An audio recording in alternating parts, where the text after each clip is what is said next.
நம்ம இன்றைக்கி ஒரு எனர்ஜி பிளாக் டீ எப்படி குடிக்கிறேன்னு பார்க்கலாம். இதுக்கு ஒரு 1½ கப்பு தண்ணி ஒரு பாத்திரத்தில் நல்லா கொதிக்க விட்டுறணும்.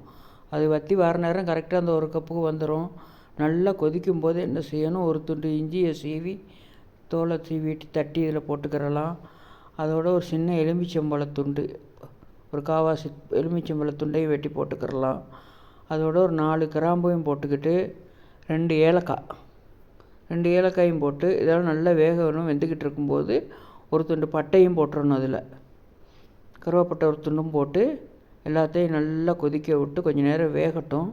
இது நல்லா வெந்துருச்சு. வெந்தால் தண்ணி சுண்டி கரெக்டாக வரும். 1½ கப் தண்ணி 1 கப்புக்கு வரும். இப்போ என்ன செய்யணும், ஒரு அரை டீஸ்பூன் டீ தூளை அதில் போட்டு ஒரு கொதி வந்தோடனே அப்படியே மூடி வச்சிடணும். கொஞ்சம் நேரம் ஒரு 10-15 நிமிஷம் மூடி வச்சுட்டு அதுக்கு பிறகு என்ன செய்யணும், இதை நம்ம ஒரு கப்பில் வடிகட்டி நாட்டு சர்க்கரை வேணால் நாட்டு சர்க்கரை போட்டு கரைச்சி குடிச்சிக்கிறலாம். சும்மா குடிக்கிறேன்னா சும்மாவும் குடிக்கலாம். சும்மா குடிக்க முன்னாடி இந்த மாதிரி கரைச்சி குடிக்கலாம், நல்லாயிருக்கும். எல்லோரும் செஞ்சு பார்த்துட்டு எப்படி இருக்குன்னு லைக் பண்ணுங்கள், ஷேர் பண்ணுங்கள், சப்ஸ்கிரைப் பண்ணுங்கள் கண்டிப்பாக.